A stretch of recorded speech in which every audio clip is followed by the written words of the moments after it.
Ya pemirsa, ada informasi kemarin heboh sekali pemirsa, ada kericuhan yang terjadi dalam pesawat Lion Air rute Jakarta-Medan. Sesaat hendak lepas landas, seorang penumpang tiba-tiba teriak ada bom. Waduh, ini dia pemirsa. Yang merasa petugas turun.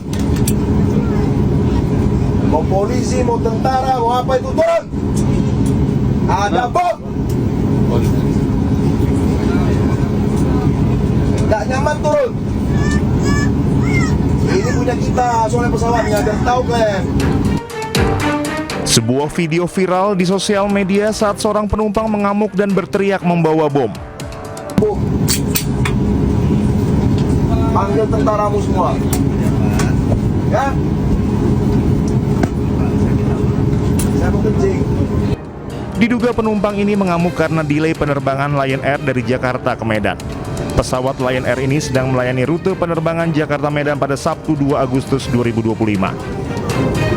Kejadian ini pun membuat penumpang panik. Terdengar jelas penumpang tersebut mengeluarkan kata-kata kasar, bahkan diduga menantang pihak maskapai. Ulah penumpang tersebut kontan memicu kepanikan di dalam pesawat. Banyak penumpang berteriak dan mendesak agar pelaku segera diamankan. Awak pesawat pun berusaha menenangkan penumpang dan mengimbau agar tetap tenang. Petugas akhirnya mengamankan pelaku dan menurunkan seluruh penumpang untuk dilakukan pemeriksaan ulang. Hingga kini belum ada konfirmasi dari pihak maskapai maupun kepolisian terkait kejadian tersebut.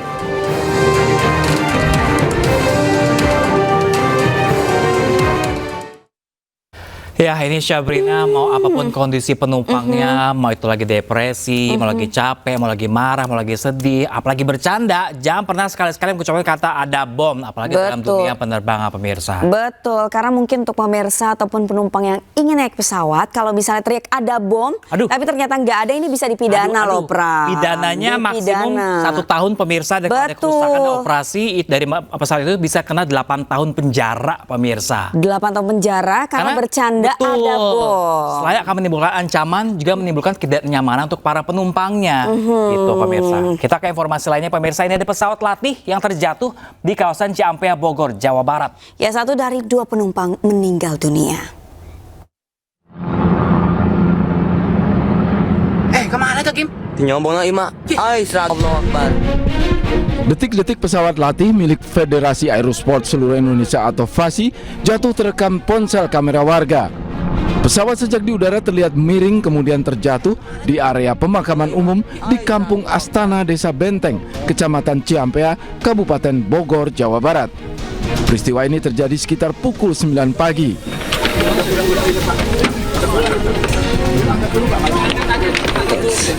Petugas makam dan warga yang melihat langsung mendekati pesawat dan mengevakuasi penumpang.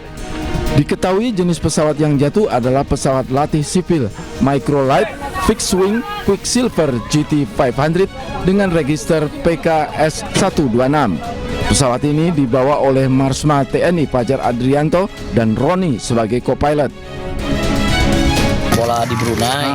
Terus? Emang kondisi kapal udah miring tuh bang. Udah miring-miring. Posisinya terbangnya juga udah rendah. Terus?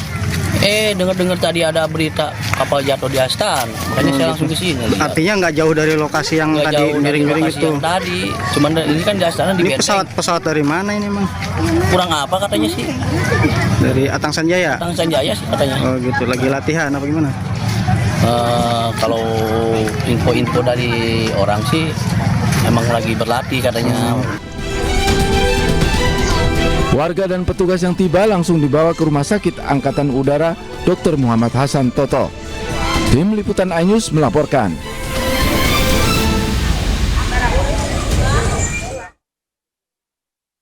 TNI Fajar Adrianto gugur saat menerbangkan pesawat tempur F-16 di Bogor, Jawa Barat. Ya, suasana duka pun pemirsa menyelimuti rumah duka.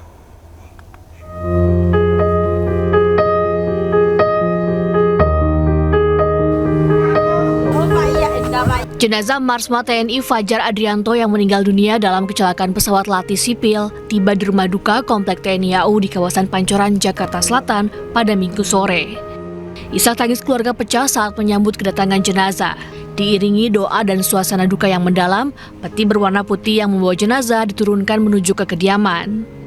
Para pelayat yang tiba di rumah duka pun memberikan penghormatan terakhirnya kepada sosok yang dikenal memiliki integritas tinggi tersebut.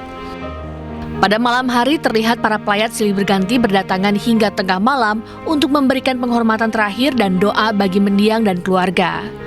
Karangan bunga dengan ucapan bela sungkawa juga terlihat berjejer di pekarangan rumah. Jenazah almarhum Marsma Fajar diterbangkan pagi ini menuju Probolinggo untuk dimakamkan. Tim Liputan iNews melaporkan. Ya, pemirsa, gugurnya Marsma TNI Fajar Adrianto meninggalkan duka mendalam bagi kerabatnya. Mendiang dikenal sebagai sosok yang memiliki integritas tinggi serta selalu membawa semangat. Kemana tuh, Kim? Tinyombong na ima. Ay, Allahu Akbar. Gugurnya Marsma TNI Fajar Adrianto usai pesawat latih yang diterbangkannya terjatuh, menyisakan duka mendalam bagi keluarga dan kerabatnya. Tak terkecuali rekan seangkatannya, Aris Marsudianto, yang merupakan Kepala Badan Pengendalian Pembangunan dan Investigasi Khusus atau Bapisus. Aris menilai mendiang Marsma TNI Fajar sebagai salah satu putra terbaik bangsa yang memiliki integritas yang tinggi serta sifat yang tegas dan pemberani. Dari ini kita kehilangan putra bangsa terbaik. Beliau dulu pernah berjasa, kalau tidak salah tahun 2003 ya, pernah menghalau pesawat dari Amerika ya, FA-18 Hornet di wilayah udara Semarang atau Bawean ya. Dan sampai detik ini beliau seorang perwira yang sangat mempunyai dedikasi kerja yang bagus ya, disiplin dan selalu gembira. Ya dimanapun selalu ketawa ya. Sifat mendiang Marsma TNI Fajar Adrianto yang kerap membawa sebagat di lingkungannya membuat dirinya dihormati oleh rekan sejawatnya. Selain Aris, pelayat lainnya pun silih berganti menyambangi rumah duka untuk memberikan penghormatan terakhir serta doa bagi mendiang dan keluarga.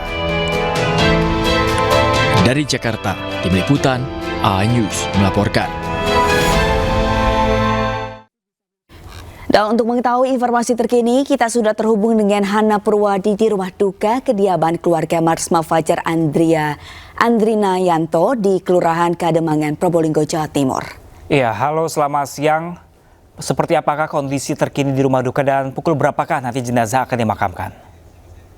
Selamat siang, Pram, Dian, dan pemirsa. Dapat kami laporkan saat ini kami berada di rumah duka almarhum Marsma atau Marseka pertama Fajar Adrianto di Kelurahan Kademangan, Kecamatan Kademangan, Kota Probolinggo, Jawa Timur. Saat ini jenazah masih perjalanan dari Lanut Abdurrahman menuju ke rumah duka dan rencananya akan langsung dimakamkan di pemakaman mongetan di kelurahan setempat. Sekilas dari layar kaca terlihat beberapa ucapan bela sungkawa dari berbagai pihak terkait meninggalnya almarhum Marsma Fajar Adrianto terkait insiden kecelakaan pesawat Pasi di Ciampelas, Bogor kemarin, begitu dia. Oke, rekan Hana, apakah nanti ada iringan-iringan tertentu atau upacara tertentu yang akan digelar di sana? Informasi yang kami dapat, prosesi pemakaman dari almarhum Fajar ini rekannya dengan secara militer dan di pemakaman sudah dipersiapkan segala sesuatunya termasuk tembakan salvo dan selesai dari pemakaman rencananya akan dilakukan penyerahan di rumah duka di Kademangan, begitu Pram. Dan sampai saat ini jenazah masih perjalanan dari Lanut, Malang menuju ke rumah duka dan diperkirakan sekitar 20 atau 15 menit lagi akan nyampe di rumah duka dan langsung dimakamkan, begitu. Baik, Hana Purwadi, kami masih menanti informasi terbaru dari Anda langsung dari Probolinggo, Jawa Timur. Terima kasih dan selamat bertugas kembali. Ya, pemirsa, gugurnya Marsma TNI Fajar Adrianto meninggalkan duka mendalam bagi kerabatnya. Mendiang dikenal sebagai sosok yang memiliki integritas tinggi serta selalu membawa semangat.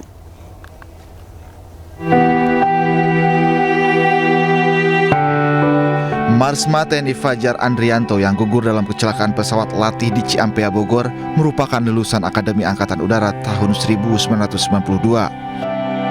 Marsma Fajar merupakan penerbang pesawat tempur F-16 Fighting Falcon dengan call sign Red Wolf di Skadron Udara 3 Lanut Iswahyudi. Almarhum juga sempat menduduki jabatan Pabandia Ops SOEPS Kohanudnas, Komandan Pangkalan TNI AU Lanud Manuhua 2017 dan Kadispen TNI AU 2019 hingga 2020. Sementara pada tahun 2023 menjadi Dan Lanud Halim Perdana Kusuma. Selama hidupnya, Marsma Fajar terlibat dalam peristiwa penting. Salah satunya peristiwa udara dengan pesawat Angkatan Laut Amerika Serikat di Langit Bawean 2003. Selama menjadi Kadispen AU, Marsma TNI Fajar Andrianto selalu memberikan informasi terdepan terkait pemberian informasi instansinya.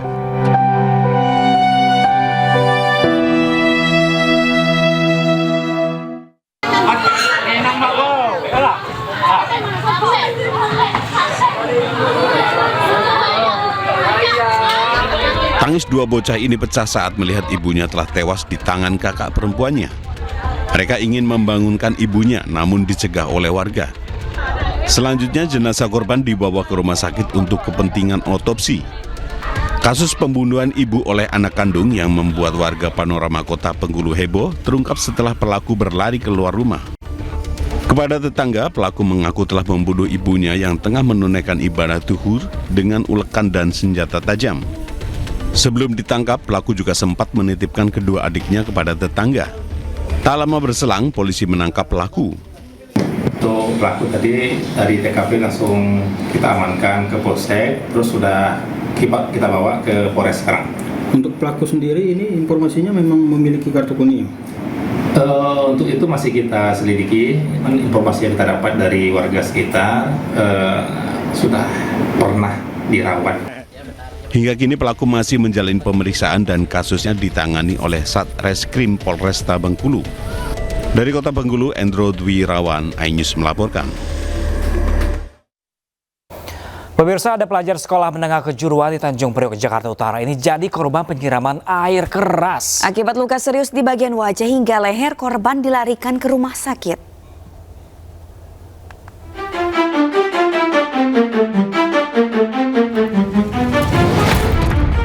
Dalam rekaman CCTV, korban disiram dengan air keras oleh sekelompok pelajar di Jalan Sungai Bambu, Tanjung Priok, Jakarta Utara. Korban, pelajar SMK, mengalami luka bakar di bagian wajah hingga leher. Akibat luka serius yang diderita, korban dilarikan ke Rumah Sakit Cipto Mangunkusumo, Jakarta Pusat untuk mendapatkan perawatan. Polisi telah menangkap para pelajar termasuk sang eksekutor penyiraman.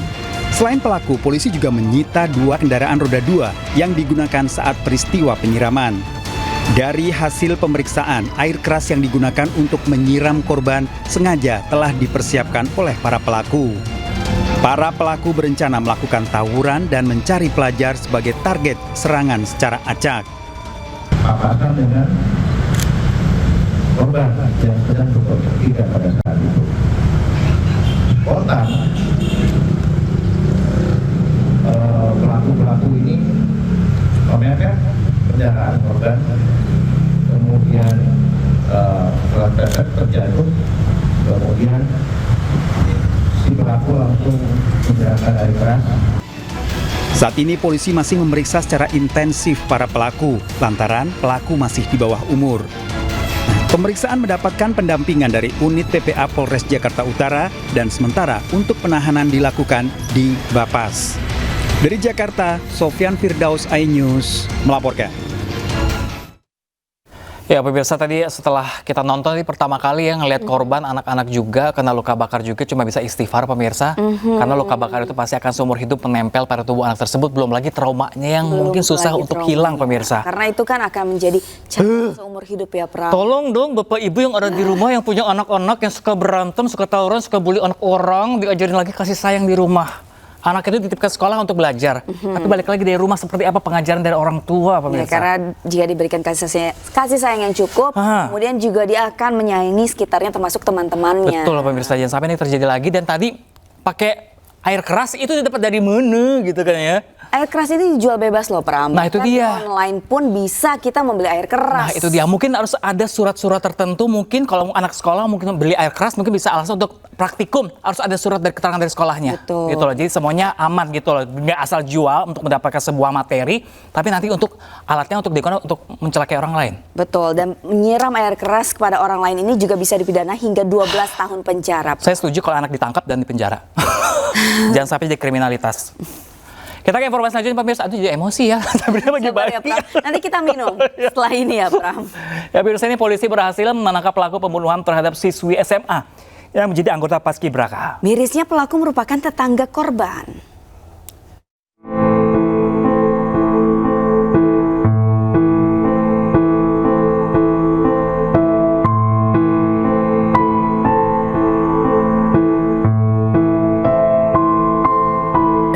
Anggota Paskibra, Jabatan Kasar. Korban!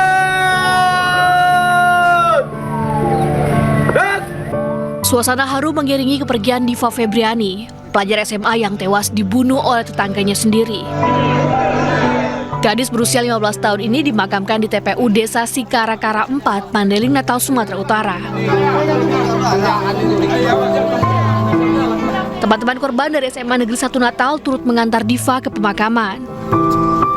Diva Febriani tewas mengenaskan dibunuh oleh seorang pria. Usai membunuh, pelaku mengubur jasad korban di dalam lubang bekas galian di area perkebunan sawit. Sementara itu, polisi telah menangkap pelaku pembunuh Diva. Warga yang geram berusaha menghakimi pelaku namun dihalangi polisi. Pelaku diduga ingin menguasai ponsel dan sepeda motor milik korban. Namun pelaku juga diduga memperkosa korban. Saat ini pelaku masih dalam pemeriksaan oleh polisi untuk mengungkap motif pembunuh korban. Saat sekarang ini tersangka sedang dalam proses pemeriksaan untuk mendalami motif pelaku melakukan perbuatan tersebut. Korban Diva sebelumnya dilaporkan hilang selama 2 hari oleh keluarganya usai mengikuti latihan anggota Paskibraka untuk persiapan peringatan HUT RI. Setelah dilakukan pencarian, jasad korban akhirnya ditemukan oleh pegawai kebun terkubur di dalam sebuah lubang. Keluarga korban berharap agar pelaku yang telah diamankan polisi dapat dihukum seberat-beratnya. Dari Mandailing, Natal, Sumatera Utara, Ahmad Hussein Lubis, iNews melaporkan.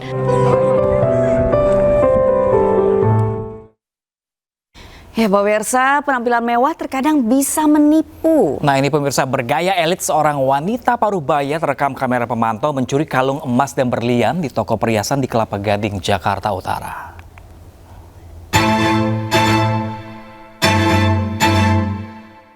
Inilah aksi pencurian yang dilakukan seorang wanita di toko perhiasan di sebuah mal di Kelapa Gading, Jakarta Utara. Tak ada yang menyangka wanita ini merupakan seorang pencuri. Dengan gaya yang parente, pelaku datang ke toko sambil menenteng tas mewah. Namun pelaku tertangkap kamera pemantau mengambil perhiasan emas dan berlian untuk kemudian disembunyikan di baju. Dan untuk mengalihkan perhatian karyawan toko, pelaku melihat-lihat perhiasan di etalase. Karyawan toko baru menyadari ada perhiasan yang hilang setelah pelaku tinggalkan lokasi. Pelaku ditangkap dengan barang bukti perhiasan hasil curian, pakaian, dan juga tas mewah yang digunakan pelaku saat melakukan pencurian di toko perhiasan. Kemudian dari hasil penelusuran yang kami lakukan, juga berdasarkan dari rekaman CCTV yang kami peroleh, kemudian kami bisa mengidentifikasi pelaku.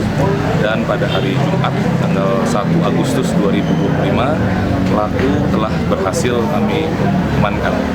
Dan juga beberapa barang bukti terkait dengan perkara tersebut juga sudah kami sita, baik pakaian yang digunakan oleh pelaku pada saat itu, ada juga tas yang digunakan, handphone, dan juga barang bukti berupa kalung dan liontin juga sudah kami amankan. Pelaku kini jalani pemeriksaan di Polsek Kelapa Gading, Jakarta Utara. Dari Jakarta, Sofyan Firdaus, iNews melaporkan.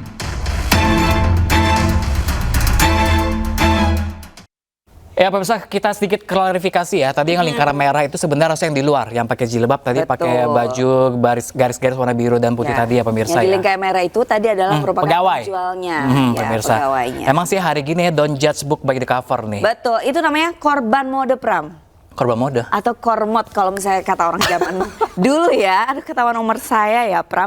Itu karena kita bergaya tidak sesuai dengan kemampuan. Jadi begitu. Dan lagi-lagi sekarang don't judge book by the cover, maksud aku adalah sekarang kita tidak bisa menilai orang dengan penampilannya. Belum tentu menentukan sikapnya ke depan kayak apa. Betul. Mungkin ke depannya lagi nih untuk di karyawan mall kah, toko apapun itulah, mau ada gaya orang berpakaian rapi atau apapun, tetap itu harus diwaspadai. Jangan sampai nanti pegawainya yang nombok kalau ada kerugian apapun. Walaupun pakai tas mewah, baju yang bagus. Belum tentu Anda punya duit untuk beli barang saya gitu. Belum tentu. Hati-hati pemirsa. Anda pencurinya. Kita ke informasi selanjutnya pemirsa. Seorang emak-emak ini terekam kamera pengawas mengambil 2 dompet di toko penjualan perlengkapan kucing di Kota Tanjung Balai, Sumatera Utara. Ya, usai mencuri pelaku melarikan diri.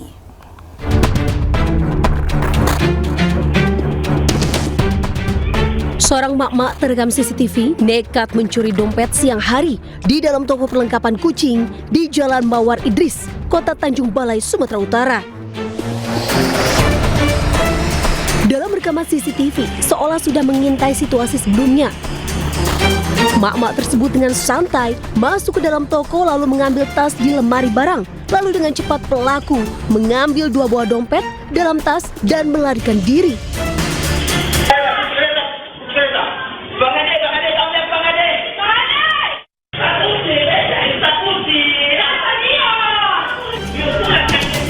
Korban Lisa menyadari dompetnya hilang setelah sang anak melaporkan bahwa ada yang masuk ke dalam toko dan mengambil dompet.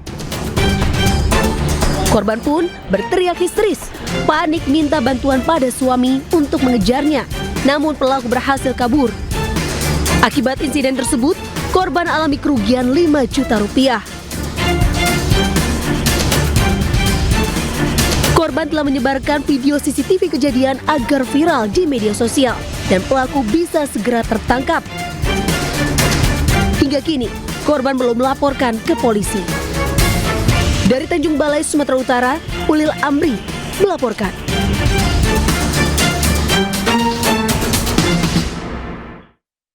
Masih dari kasus pencurian pemirsa dan juga Sabrina, ini modusnya kali ini pemirsa pura-pura tanya alamat pelaku pencurian gasak 2 motor warga di Kota Bekasi, Jawa Barat. Ya, usai melakukan aksi, para pelaku kabur membawa sepeda motor Matic hasil curian.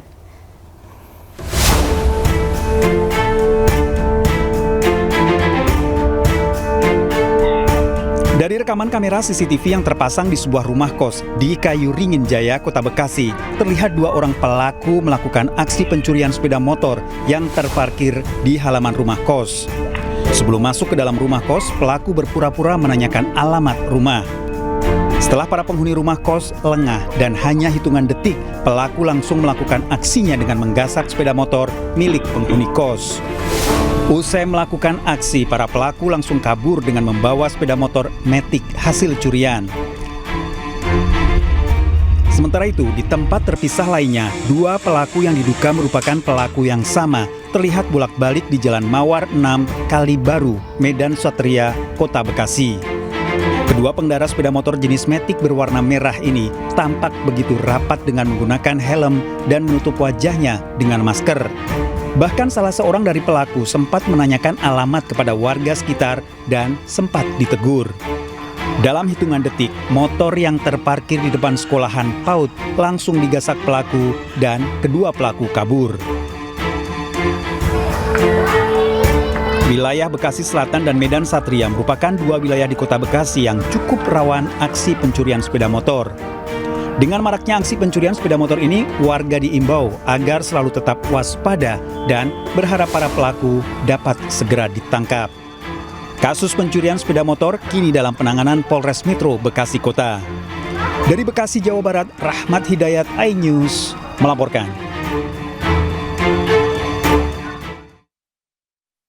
Iya sih Syabrina juga pemirsa, memang Indonesia lagi nggak baik-baik aja, lagi susah, tapi nggak berarti demi mengisi perut kita mengorbankan harta atau milik orang lain. Betul, kita pun juga harus selalu waspada ya Pram, nggak boleh lengah dimanapun karena ternyata nggak ada yang bisa kita percaya, walaupun di lingkungan yang sehari-hari kita tempati. Iya betul, kayak tadi curanmor pemirsa mungkin tadi dengan begitu waktu singkat bisa datang langsung diambil motornya. Mungkin pemirsa perlu dikirim motornya pakai kunci ganda ataupun triple, digembok kayak, diapain kayak, disangkut ke pagar kayak apa, pokoknya apapun itu harus lebih aman lagi kan, curanmor di mana-mana lagi marak-marak terjadi. Betul, karena perekonomian juga lagi semakin sulit setiap harinya Pram.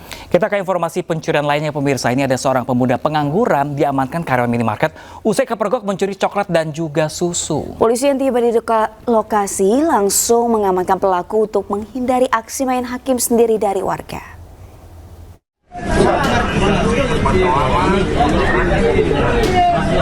Aksi pencurian terjadi di sebuah minimarket di Jalan Panaikang, Kota Makassar, Minggu pagi. Seorang pemuda masuk ke minimarket dan mencuri beberapa item barang. Karyawan minimarket memergoki pemuda tersebut saat sedang mengambil barang dan hendak meninggalkan minimarket tanpa membayar. Bersama warga, pelaku akhirnya berhasil diamankan. Karyawan minimarket pun menghubungi polisi sambil mengamankan pelaku di dalam minimarket untuk menghindari aksi main hakim dari warga yang berada di luar. Berhasil mengamankan seorang terduga pencurian di minimarket beserta barang bukti 1 coklat dan 1 liter minuman yang diselipkan di salah satu belakang bajunya. Bersama barang bukti, pelaku telah diamankan di kantor polisi untuk proses lebih lanjut. Dari Makassar, Sulawesi Selatan, Muhammad Nurbone Anyus melaporkan. Ya, pemirsa, unit reskrim Polsek Pulau Raja meringkus 2 orang tersangka pencurian bongkar rumah yang mengambil 3 unit ponsel dan 1 senapan angin seharga jutaan rupiah di Desa Padang Mohondang. Nah, ini pemirsa, 1 tersangka menangis dan berusaha kabur dengan sembunyi di atap rumah.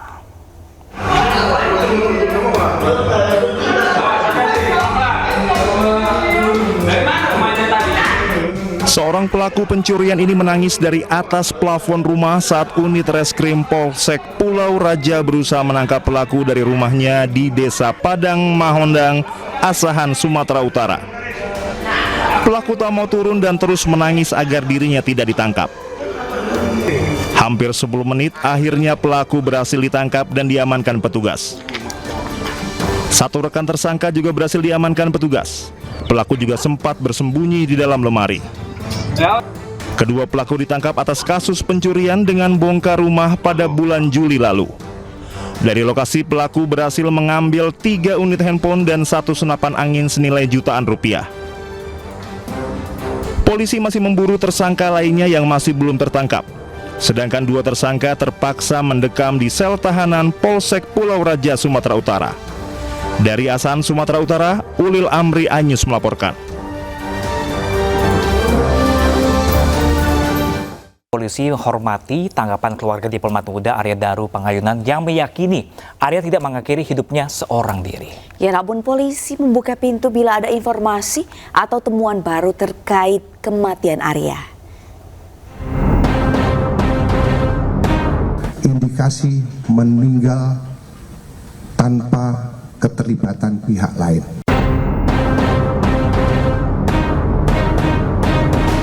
Polda Metro Jaya menghormati respon keluarga diplomat Kementerian Luar Negeri Arya Daru Pangayunan terhadap penyelidikan kematian Arya. Keluarga Arya meyakini Arya tidak mengakhiri hidupnya seorang diri. Polisi menyebut hasil penyelidikan dipastikan tidak ada unsur pidana dan tidak ada keterlibatan pihak lain dalam kematian Arya. Namun polisi tetap membuka pintu bila ada temuan atau informasi baru terkait kematian diplomat muda itu. Kami menghormati apa yang menjadi apa yang disampaikan oleh dari pihak keluarga ADP, ya, silakan. Kemarin Bapak Direktorat Kriminal Umum juga sudah menyampaikan, ya, bahwa hingga pada saat kemarin, ya, sudah disimpulkan bahwa bukan merupakan suatu tindak pidana, belum menemukan unsur tindak pidana, ya, dan tidak ada keterlibatan orang lain dalam kejadian tersebut. Sebelumnya, polisi menyampaikan hasil penyelidikan atas kematian Arya Daru Pangayunan yang ditemukan tewas di kamar kosnya di kawasan Menteng, Jakarta Pusat. Polisi memastikan Arya meninggal dunia bukan karena aksi pembunuhan, namun karena mati lemas akibat lilitan lakbat kuning di kepalanya. Dari Jakarta, Helmi Sajangbati, iNews melaporkan.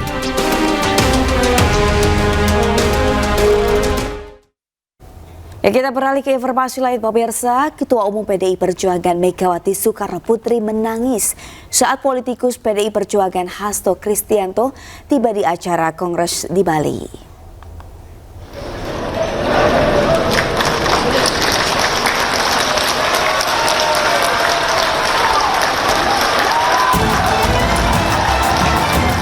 Kehadiran politikus PDI Perjuangan Hasto Kristianto disambut riuh tepuk tangan dari anggota Kongres PDIP.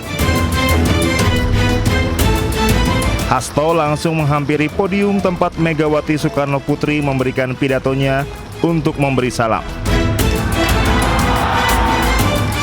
Usai Hasto memberikan salam, Megawati tak kuasa menahan air matanya dan sempat menghentikan pidatonya dalam Kongres tersebut.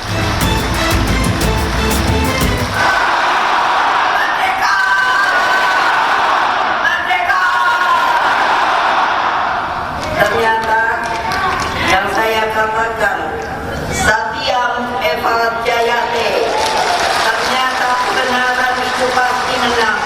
Alhamdulillah Tuhan memberikan apa yang telah inginkan oleh beliau. Megawati meneriakan Satyam Eva Jayate, kebenaran akan menang.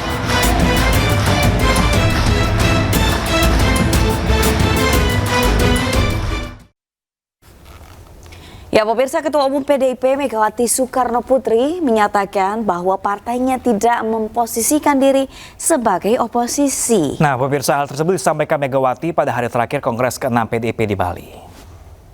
Perjuangan tidak memosisikan sebagai oposisi dan juga tidak semata-mata membangun koalisi kekuasaan. Ketua Umum PDI Perjuangan Megawati Soekarno Putri menyatakan bahwa partainya tidak memposisikan diri sebagai oposisi, namun partai penyeimbang. Megawati menambahkan PDI Perjuangan juga tidak semata-mata membangun koalisi kekuasaan. Meski demikian, Megawati menyebut walaupun PDI Perjuangan bukan oposisi, namun partainya tetap mendukung setiap kebijakan pemerintahan Presiden Prabowo Subianto yang berpihak kepada rakyat. PDI Perjuangan tidak memosisikan sebagai oposisi dan juga tidak semata-mata membangun koalisi kekuasaan. Kita adalah partai ideologis yang berdiri di atas kebenaran, berpihak pada rakyat, dan bersikap tegas sebagai partai penyeimbang demi menjaga arah pembangunan nasional tetap berada dalam rel konstitusi dan kepentingan rakyat banyak. Kita akan mendukung setiap kebijakan pemerintah yang berpihak pada rakyat, namun kita juga akan bersuara lantang dan bertindak tegas terhadap setiap penyimpangan dari nilai-nilai Pancasila, keadilan sosial, dan amanat penderitaan, dan saya tambahkan hukum yang berkeadilan. Megawati juga menambahkan keberpihakan bukan soal berada di dalam atau luar pemerintahan, namun soal setia pada kebenaran dan berpijak pada moralitas politik yang diajarkan Bung Karno. Tim Liputan iNews melaporkan.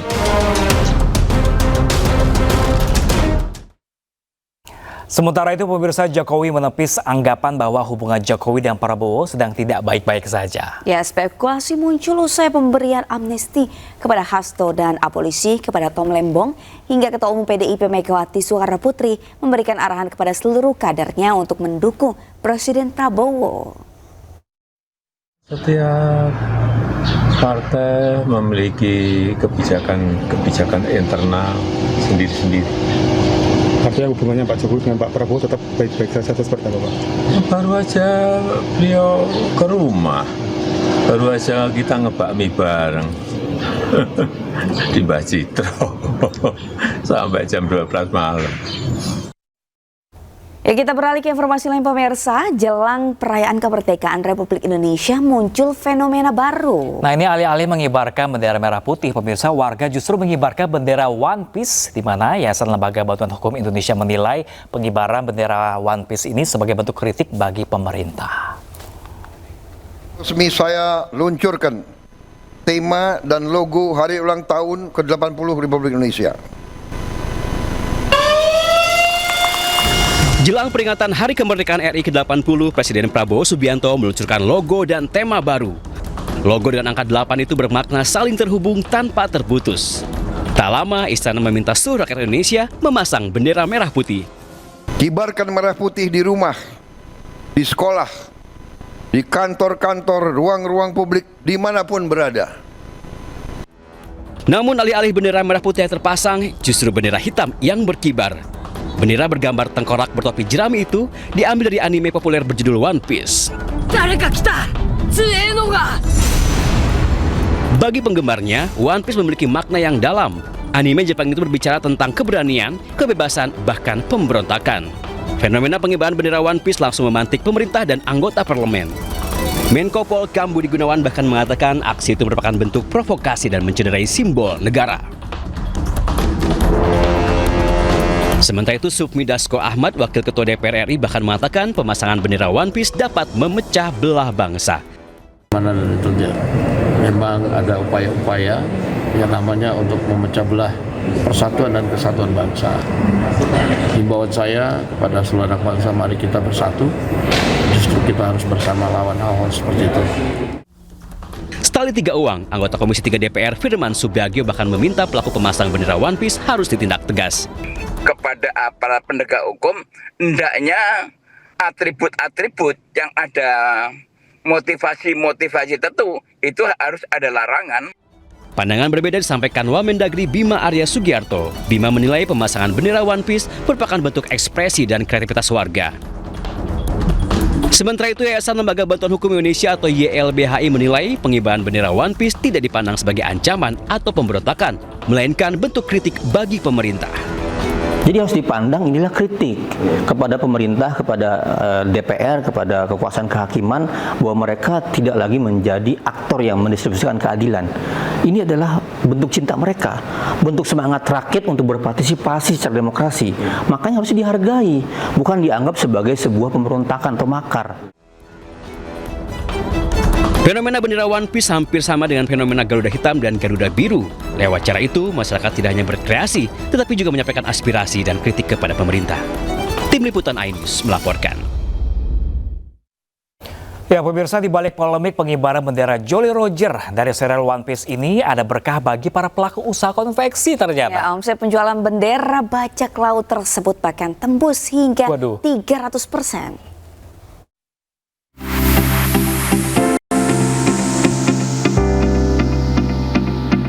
Fenomena pengibaran bendera One Piece jelang HUT Kemerdekaan Republik Indonesia membawa berkah tersendiri bagi para pengusaha konveksi. Salah satunya adalah bagi Dendi Kristanto, seorang pengusaha konveksi asal Dusun Pundung Rejo, Kabupaten Karanganyar, Jawa Tengah. Akhir Juli lalu, ia kebanjiran pesanan bendera Jolly Roger. Tidak tanggung-tanggung, pesanan yang datang padanya berasal dari hampir seluruh wilayah di Indonesia. Bahkan adanya fenomena pengibaran bendera One Piece membuat omset penjualan naik 200 hingga 300%. Kalau permintaan udah dari lama, Mas. Semenjak kita produksi udah ada permintaan, cuman kalau meledak baru di bulan Juli. Sudah ada ribuan bendera One Piece yang dipesan dengan berbagai ukuran. Banyaknya permintaan pelanggan membuat Dendi menggandeng penjahit dan UMKM lokal untuk mengerjakan pesanan. Dari Karanganyar, Jawa Tengah, Halim Mahfur, iNews melaporkan. Ya, pemirsa, sudah 80 tahun merdeka, ternyata masih ada infrastruktur di wilayah Indonesia yang belum maju. Nah, pemirsa, di Pasaman, Sumatera Barat, pemirsa, akibat jembatan putus, seorang bidan nekat berenang menyusuri sungai yang deras dan menempuh medan terjal demi mengunjungi pasien.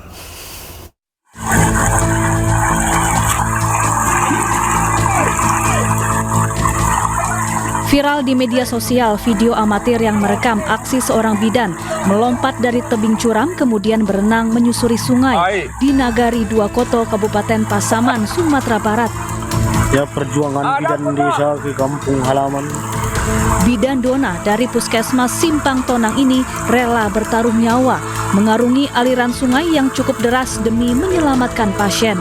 Dengan membawa tas berisi peralatan medis di punggung, Bidan Dona berenang hingga ke tepi sungai. Hal ini terpaksa ia lakukan lantaran jembatan di desanya putus. Awak kelak berterumpang itu. Berterumpang. Setibanya di tepi sungai, perjuangan Bidan Dona belum berakhir.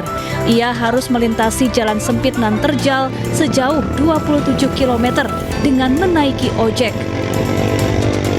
Sampai di jembatan Batang Pasaman itu rupanya jalannya udah putus, jembatannya putus. Terus saya turun dari napal menuju sungai dan menyeberang itu kira-kira 18 meter. Ya kan sebenarnya pasien ini pasien TB, Pak. Dia udah makan obat udah 10 hari, dia udah dikunjungi bidan desa, udah dikontrol sama bidan desa. Tapi entah kemana dia mau saya lihat gitu, Pak. Berarti untuk akses jalan sampai ke tempat pasien hanya satu itu, ada akses jalan lain, Ibu? Nggak ada, Pak, cuma jembatan itu aja, Pak. Warga setempat berharap pemerintah daerah segera membangun jembatan yang rusak sehingga aktivitas warga tidak lagi terhambat. Dari Pasaman Barat, Sumatera Barat, Ari Yohanas, iNews melaporkan. Sopir taksi online di Makassar, Sulawesi Selatan ditangkap polisi usai mencabuli penumpang wanita yang masih di bawah umur. Nah, pemirsa, aksi bejat pelaku dilancarkan dengan merubah rute perjalanan hingga memaksa korban bersetubuh di dalam mobil.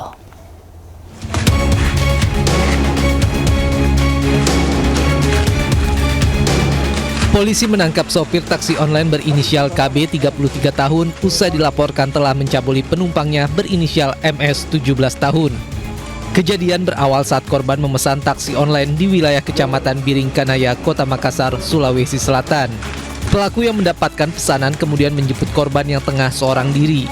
Dalam perjalanan, keduanya terlibat percakapan hingga korban bercerita perihal masalah keluarga yang dialaminya. Pelaku yang merasa iba malah melampiaskan nafsunya dengan mengalihkan rute perjalanan. Memanfaatkan kelengahan korban, saat berdua di dalam mobil, pelaku berupaya menyetubuhi korban secara paksa. Tadi kita menerima laporan bahwa ada korban yang datang ke SPKT melaporkan bahwa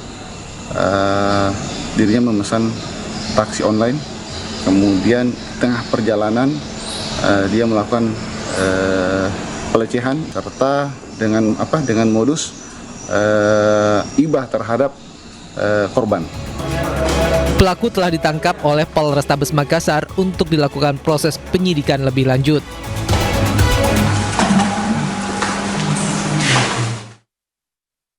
Sementara itu, pemirsa, rombongan komunitas motor gede Harley Davidson terekam kamera terobos jalur busway. Ya, aksi para pemotor tersebut terekam kamera dashboard mobil yang melintas.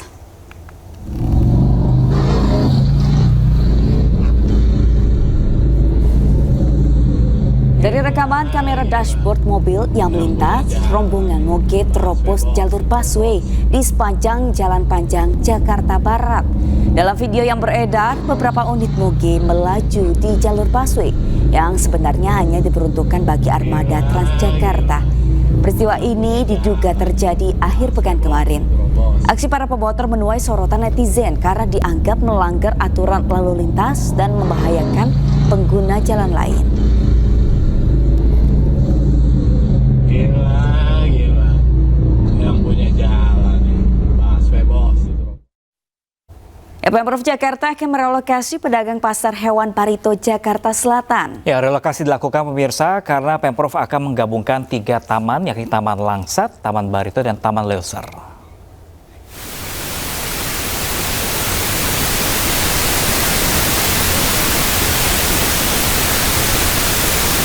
Ya, pemirsa, pagi ini sejumlah pedagang di Jalan Barito, Jakarta Selatan memilih bertahan jelang relokasi yang akan dilaksanakan. Alasannya, mereka menyatakan belum ada surat resmi terkait regulasi tersebut. Selain pedagang burung, terdapat juga pedagang buah dan aneka ragam makanan yang masih menjajakan dagangannya. Mereka memilih untuk tidak mengosongkan kiosnya. Relokasi pedagang burung di Jalan Barito dilakukan lantaran adanya proyek penggabungan Taman Ayodhya, Taman Langsar, dan Taman Leoser. Taman tersebut membutuhkan area yang bersih dari aktivitas jual beli.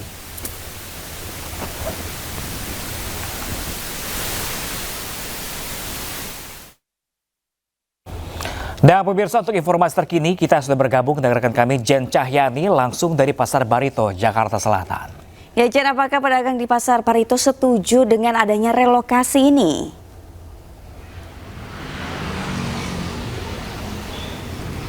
Ya, Pram, Sabrina dan juga pemirsa, ya kalau saya pantau di sini ya, yang dimana para pedagang di Pasar Barito ini memang masih bertahan di sini, masih berjualan di sini dan masih terlihat aktivitas jual beli di sini. Dan ini tadi kalau saya tanyakan kepada salah satu pedagang yang berjualan di sini, memang mereka tidak setuju atau lebih tepatnya belum setuju dikarenakan ada beberapa alasan yang paling utama karena di lokasi kios pengganti yakni di Lenteng Agung ini belum siap sepenuhnya, bahkan belum dibangun kios-kios tersebut. Nah, Pram, Sabrina dan juga pemirsa, saya akan ajak Anda untuk melihat sekitar kondisi yang ada di sini. Nah, ini kalau ada di belakang saya ini ada spanduk bertuliskan Suara Barito, Solidaritas Usaha Rakyat Aliansi Barito Tolak Otoriter. Ini di mana ada arahan untuk merelokasi lokasi Pasar Barito ini ke Lenteng Agung, di mana ini sudah diberitahu sejak awal Juli 2025. Namun nampaknya belum ada kesepakatan di antara Pemprov Jakarta dan juga para pedagang yang ada di sini.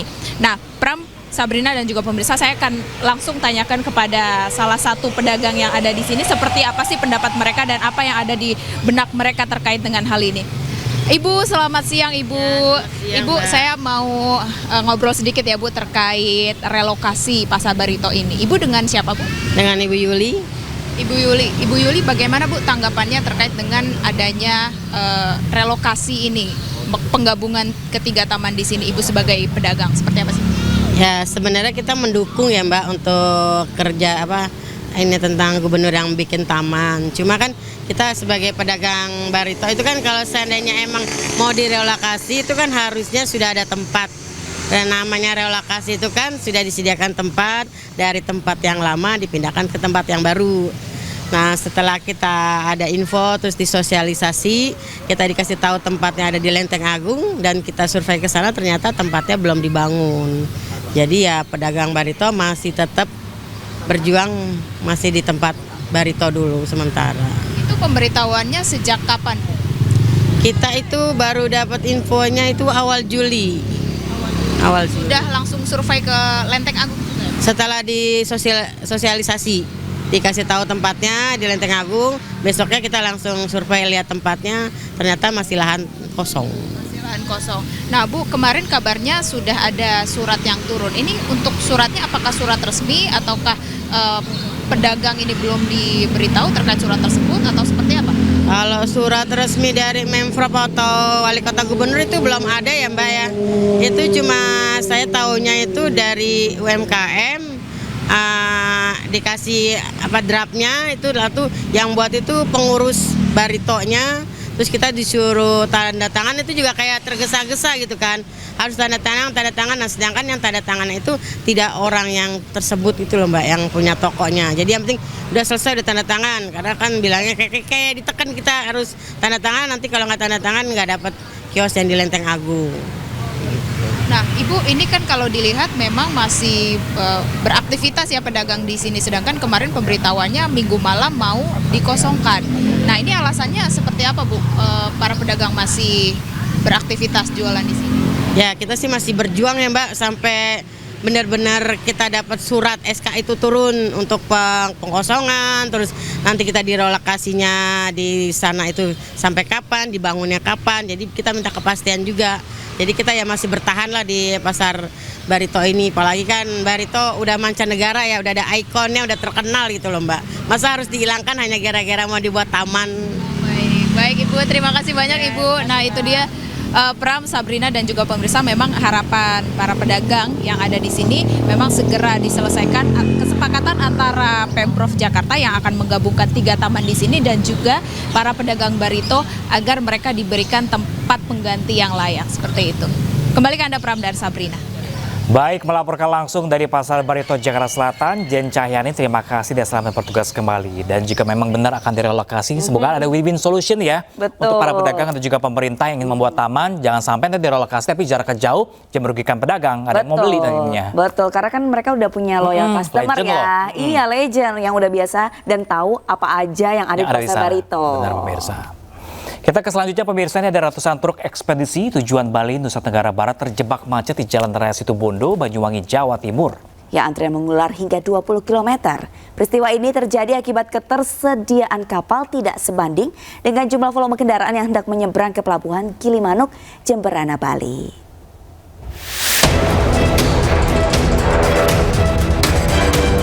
Ratusan truk ekspedisi tujuan Bali, Nusa Tenggara Barat terjebak macet di Jalan Raya Situbondo, Banyuwangi, Jawa Timur. Antrean mengular hingga 20 km. Penumpukan kendaraan truk ukuran besar tersebut dimulai dari area parkir Pelabuhan ASDP, Pelabuhan LCM, dan Pelabuhan Bulusan. Antrean ini terjadi akibat kedatangan kapal dari Pelabuhan Gilimanuk 5 jam sekali setiap jadwal. Hal tersebut terjadi karena ketersediaan kapal hanya sebanyak 9 armada untuk melayani bongkar muat di 5 dermaga. Sementara untuk mengurai kemacetan, kepolisian memprioritaskan kendaraan kecil terlebih dahulu untuk bisa melewati antrean. Apa yang terjadi di SDP ini, imbasnya atau dampak kemacetan panjangnya itu bisa diurai, khususnya terhadap kendaraan-kendaraan yang kecil, yang TS, yang kendaraan penumpang, bus, itu diprioritaskan, termasuk kendaraan BBM dan gas itu juga diprioritaskan. Selain penumpukan kendaraan di area parkir pelabuhan, antrean truk besar juga terjadi hingga mengular di Jalan Raya Situbondo menuju Pelabuhan Penyeberangan Ketapang sejauh 2 km. Buka tutup jalur lalu lintas diterapkan kepolisian untuk mengurai kemacetan menuju Kabupaten Situbondo. Dari Banyuwangi, Jawa Timur, Eris Utomo Anyus melaporkan. Dan untuk mengetahui informasi terkini, kita sudah terhubung dengan rekan Eris Utomo di Pelabuhan Ketapang, Banyuwangi. Iya, halo rekan Eris, apakah pantauan Anda di sana seperti apa? Apakah masih terjadi kemacetan di Jalan Raya Situbondo, Banyuwangi saat ini? Ya, Pram dan Sabrina, saat ini saya masih berada di Pelabuhan Ketapang, ASDP, dan kebetulan saya berada di depan pelabuhan. Dan memang hingga saat ini masih terjadi antrian panjang mengular, dan memang Banyuwangi, Jawa Timur bisa masuk kepada pos-pos ataupun kantong-kantong parkir yang sudah disediakan. Dan memang hingga saat ini dari ASDP juga masih mengoperasikan 9 armada kapal dengan menyiapkan 11. Artinya di situ juga dengan sistem percepatan bongkar muat kapal juga bisa mengurai dari kepadatan yang ada di area parkir. Demikian, Ram. Baik, terima kasih Eris Utomo melaporkan langsung dari Banyuwangi, Jawa Timur. Selamat bertugas kembali. Ya, pemirsa, kampanye gaya hidup aktif dan ekspresif terus digaungkan oleh generasi muda Indonesia. Ya, sejumlah anak muda, seniman hingga influencer berkumpul di kawasan Sarinah Tamrin untuk turut serta dalam acara tersebut.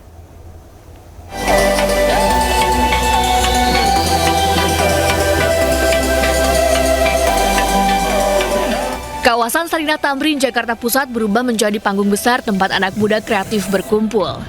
Lokasi ini sekaligus sebagai peluncuran kampanye terbaru Kratindeng, Satu Energi Satu Semangat. Ini bukan sekedar peluncuran, tetapi sebuah perayaan energi kolektif yang merayakan gaya hidup generasi muda yang penuh aksi, aspirasi, dan ekspresi. Salah satu bagian paling mencolok dari acara ini adalah kolaborasi visual dengan seniman kontemporer Muklai atau Mukhlis Fahri.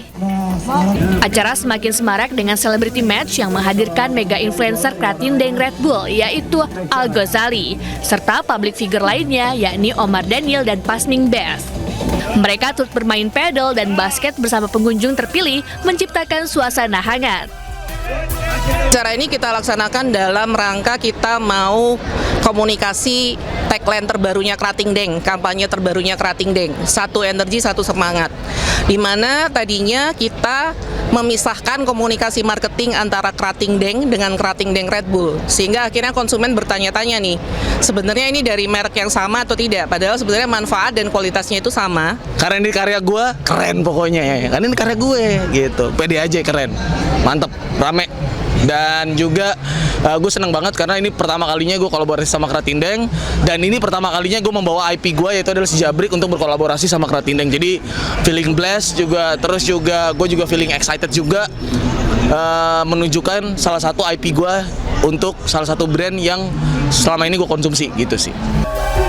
Dalam acara, Kratindeng juga meluncurkan merchandise edisi terbatas hasil kolaborasi dengan Muklai berupa scarf, tote bag, dan t-shirt yang menjadi simbol semangat dalam bentuk gaya. Dari Jakarta, Rizky Ihwal, Aris Setiawan, iNews melaporkan.